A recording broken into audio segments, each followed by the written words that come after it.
tukyagenda mu maaso n'okwolesa wano mu Lubiri Emmengo era nga gwe nate najja twegatteko tugenda kuba tulaba abalimi b'ennanansi wano eno batubuulire wajje babuulira programu Akaaloko gye baleko nnyabo. Kale nnyabo naawe gye bale nnyabo. Oli ku LMTV soko tubuuzeeko.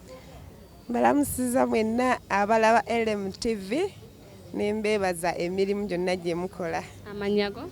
Shamira Mayanja. Ennanansi zino gw'ozeerimira? Ennyabo. Gye baleko nnyabo? Kale nnyabo naawe gye baleko. Webale okulabika bulungi. Webale okusiima naawe olabise bulungi. Atekamu ssente ateeramu ddala. Tukyagenda mu maaso n'okola ki? Njagala kumubeere nga mutubuulira ku nnyaanya ennanansi engeri gye muzirimamu muvaawa kuba kaffe tuli ba programu Akaaloko twagala olagirira omuntu amanye nga mmwe abazze okwetaba mu ki mu mwoleso gw'omwaka guno gye baleko nnyabo. Kale naawe gye baleko nnyabo. Amanyago? Nze bampita Mrs. Naomi Namara ndi manager Fumbiro Tufumbiro project. Era Fumbiro Tufumbiro project tulina kampani bagiyita Uganda Community Empowerment era bano ba groups baffe betu empoweringa tukola ne community to empowering youth, to empowering groups, to empowering individuals. So tugenda kulaunchinga on 27th wano era tubayita mujje. Yes, tugenda kusomesa, tugenda kwogera ku membership. Obere ngu oli wa member mu project yaffe eno. Era tutula Wandegeya ku office yaffe gyeri mu youth wing Kataleke Wandegeya 3rd floor kwe tutula. Era tubaniriza wano mujje mutwegatteko era mufeke ba member.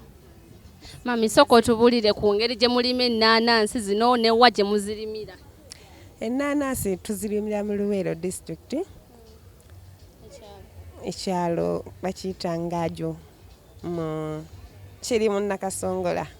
Okyamira Kakooge n'odda mu Ndakaawo katono naye nga nze obutuuze bwange buli Luweero mu tawuni. Omwoleso mugusanze mutya ogw'omwaka guno? Omwoleso okutwaliza wamu nze okusinziira ku byentunda tegubadde bulungi ndowooza olw'embeera y'obwavu kubanga obwavu bulabika bungi. Bitambula mpola nnyo nga bw'okiwulira. Abantu bajjumbidde naye olw'embeera nti enkonomi eno eriwo yeereese obuzibu naye nga bo baadde bajjumbidde. Omulabi wa LMTV ayagala omunnyonnyola ennanansi zino muzirima mutya nayandyagadde okwegatta mu by'obulimi omunnyonnyole. Omulabi wa LM nsobola omunnyonnyola nti singa aba yagadde okulima ennanansi zo nga zo si nnyangu okulima sobola otandika n'akakadde akapangisawo okulima singa oba tolinaawo okulima. Kati bw'opangisa akakadde ako oba opangisa yiika kati n'ogulenda okwenda okwesawa leero etuuse ku nnosi 10 n'osimba then oluvannyuma lw'emyezi 16 n'otandika okulondalondamu. Mwenga abalimi b'e Luweero bizibu ki bye musanze mu by'obulimi? Obuzibu bwe tusanze mu by'obulimi nti ennanansi bwe zituuka zigulwa layisi nnyo bwe buzibu bwe tusanze.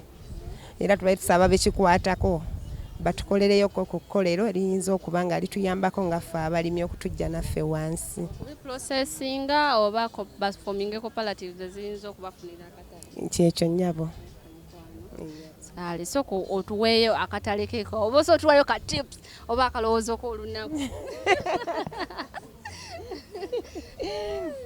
Akalowoozo k'olunaku akatale keeko amadde nsaba bambi bantu bannange twegatte mu kulima ennanansi kituufu esala naye tesala nnyo.